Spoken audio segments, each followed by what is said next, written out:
So you want to master Greek cuisine but don't know where to start? Well, fear not, as today I'll be sharing my recipes for the most popular Greek dishes, from moussaka and Greek salad to pastitsio and lamb. I got you covered. And you won't want to miss the last recipe, as I'll be sharing all my tips and tricks on how to master making a classic Greek dish but in a healthier way. And if you like healthy and yummy recipes that make you feel like you're on holiday in the Mediterranean, make sure you subscribe so you don't miss any future Mediterranean recipes. Let's get started. We're starting with probably one of the most popular Greek dishes, which is a Greek salad. A salad so fresh and delicious that just screams summer to me. And the secret to a great Greek salad is on the quality of the vegetables. Seasonal veg is always so much more flavorful, but as tomatoes are best in summer, if you're craving a Greek salad in the middle of winter, you're better off using baby tomatoes, and you can always tell how good the tomatoes are by giving them a sniff, as the smell can tell you a lot about the flavor. To make the salad, I started by chopping my tomatoes. For the big tomatoes, I just cut them in half and then again in wedges, and for my baby tomatoes, I simply chopped them in half.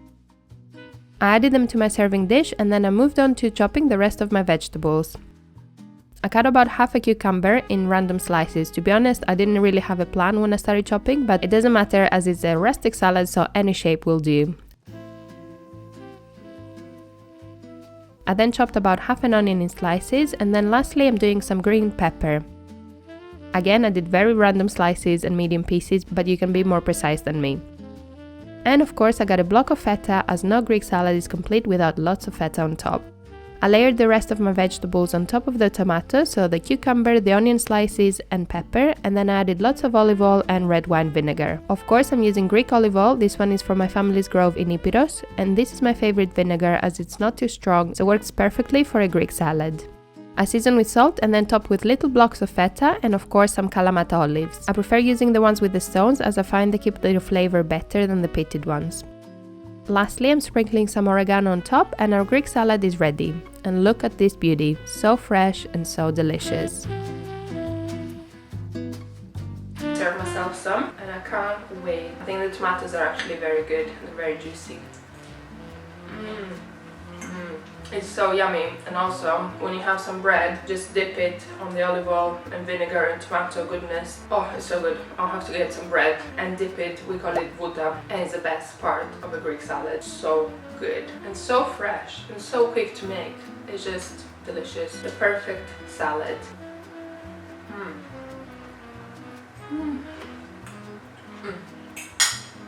And the perfect dish to go with our Greek salad is pastitsio, a recipe that not a lot of people have heard before, but it's actually one of our most traditional Greek recipes. Pastitsio is a baked dish and it's basically layered pasta with minced meat and topped with bechamel. Basically like a Greek lasagna, but only so much better. To make it, I started by making the mince sauce first. So I started by chopping a couple of onions in small pieces and then added them to my food chopper to chop up finely. And you can easily chop them by hand if you don't have a food chopper. I just like the fine chop it does in a couple of seconds. Now my onions are ready, I grabbed my big pan and added some olive oil in it. I then added the onion, seasoned with salt and pepper, and stirred it around to allow the onion to coat in the oil. Once the onion was translucent, I added about a kilo of mince. I'm using minced beef, but you can also use veggie mince if you want to keep it vegetarian. I then let the meat cook, stirring it around so it can brown evenly on all sides. Once the meat was browned and wasn't releasing any more liquid, I added some passata. I like my sauce quite saucy, so I added about 2 passata boxes and then a couple of bay leaves and a cinnamon stick. I stirred it around and let it simmer while I prepped the rest of my dish. For my pasta, I'm using traditional pastitsio pasta, which is number 2, but if you can't find any, you can also use rigatoni or penne. I've made pastitsio with both and it turns out delicious too. I just added some boiling water, seasoned with salt, and added my pasta to boil. And while my pasta is boiling, I'm making my bechamel, so to a separate saucepan, I added some butter and olive oil. I then added some all-purpose flour and stirred it around. I then added about 1.5 liters of milk and continued stirring until it thickens up. And quick change of pans as I clearly misjudged the amount I was making. So I continued stirring, and after about 5 minutes it thickened up, so I seasoned with salt and pepper and some nutmeg, as my mom always adds nutmeg to her bechamel, so now I do the same too.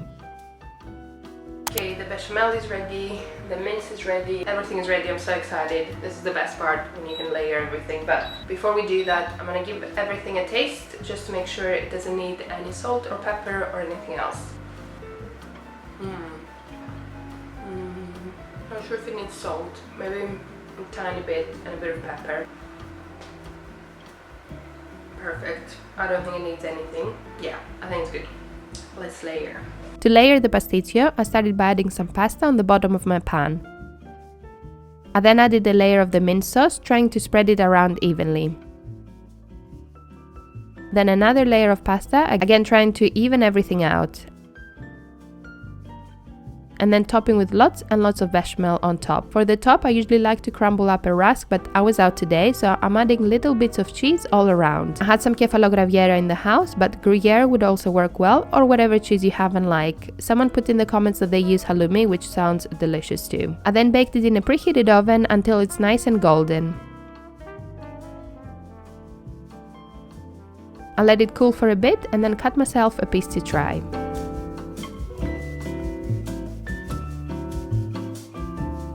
I was too impatient, as you saw, to cut it, and it fell apart. But if you leave it a bit longer, the layers will stick together and you'll have a proper pastitsio. But I always do this, you know me, I'm impatient. I wanted to try it. It smells amazing and it looks so creamy. I put loads of bechamel. I love bechamel. It is so delicious. It's so creamy. Maybe it's a bit too much bechamel for some people, but for me it's perfect. And the little bits of cheese has gone all crispy, and it gives a nice boost of flavor on top of everything else, which is already so tasty. It's so good. And what we say in Greece, obviously I wouldn't say that to myself, but if someone else had made it and we want to compliment them, we say "Yas ta cherya σου," which means health on your hands. Health upon your hands? Yeah, you know what I mean. It's so good, so delicious. Make it. Another super Greek recipe that I always ask my family to make while in Greece is roast lamb and potatoes. And my family's recipe is so simple but tastes so delicious. And if you roast the lamb like this, it gets all soft and falls off the bone. It's just the perfect meal. To make the lamb, I'm starting by prepping all the seasonings for it. I'm cutting a few garlic cloves, unpeeling them, and then slicing them in half.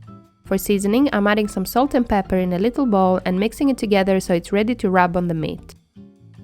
I then added the lamb in a big pan and then made little cuts all around the lamb meat and stuffed them with the garlic. I then added the salt and pepper and rubbed it all around the meat. I also added some dried rosemary all around and topped with some olive oil. I added some water and then put it in a preheated oven to bake. Later on, we also prepped the potatoes to add, and of course asked my dad, as he is the potato peeler master. Look at his skills, he's peeling it in one long peel. It's amazing. Once the potatoes were peeled, my mom chopped them up in medium pieces and then seasoned with salt and pepper. And after the lamb had about an hour and a half roasting in the oven, we took it out and turned it around. We then added the potatoes and let it cook until the lamb was fully cooked, which depends on the size of the lamb. Mine took about 4.5 to 5 hours, I think. And once it was ready, I served some potatoes and lamb to try. I'm so excited. It smells amazing. It's perfect. Perfectly seasoned and it's nice and soft. It is so delicious, and it's just the perfect celebratory meal for Easter. It is Easter today actually, so I can't wait to have a massive plate of this. And a bit of fat as well, gives it so much flavor. And the potatoes have gone all nice and like delicious because of the meat as well. They've taken all the seasoning and the flavor of the meat, so they're just even more tasty. Another family favorite and probably one of the top Greek dishes you think of when you think of Greek cuisine is moussaka. And my recipe is so tasty, and because of a trick I used to cook the aubergines and potatoes, it's actually a little bit lighter and healthier than the traditional recipe. To begin, I start by prepping my aubergine and potatoes, and traditionally these are fried, but I prefer to roast them as I find it less time consuming and it also means they're a bit healthier that way. So I chopped a few aubergines in slices. I like to do about this thickness, but just make sure all of the slices are roughly the same size so they roast evenly. I added them in a baking tray in a single layer and then topped with some olive oil. And aubergines are like a sponge, so don't be afraid to use lots of olive oil to make sure they're roasted well. So I added olive oil on both sides and then seasoned with salt and pepper. Toast them around with my hands for the spices to coat the aubergine pieces evenly and added them to a preheated oven to bake. I also like to take them out after about 15 to 20 minutes and flip them and check if they need any more oil. As you can see, they had some white spots here, which means there wasn't enough moisture, so I added some olive oil and added them back to the oven to bake for another 15 minutes or so. I'm also prepping my potatoes, so I peeled a few potatoes and then chopped them in slices. I tried to do similar thickness to the aubergine slices. Once all the potatoes were chopped, I added them to a baking tray. Ideally, I'd like them to be in one single layer, but I had a few more today, so they were a bit crowded. I added olive oil and seasoned with salt and pepper and tossed them well with my hands. I added them in the oven to bake, again taking them out after 15-20 minutes to flip and check if they need any more oil. And while they're roasting, I made my mint sauce and bechamel exactly the same way as the ones I made for my pastitsio earlier on, but I will have the recipes written down below as well. And now my aubergines are fully roasted, so I'm just adding them to a separate plate, ready to use for our moussaka. And same with the potatoes, they're nicely roasted with a few crispy areas, so I just added them to a plate, ready for my layering. And now on to layering. I started by adding a layer of potatoes at the bottom first, and it's always like playing Tetris, trying to place all the potatoes on the pan without leaving any gaps. So I just did my best to fill the first layer and then moved on to the aubergine slices, so I'm just adding them on top of my potatoes. I then topped with a layer of the mint sauce, trying to spread it around evenly. Lastly, I topped with the bechamel sauce and used the back of my spoon to even it out.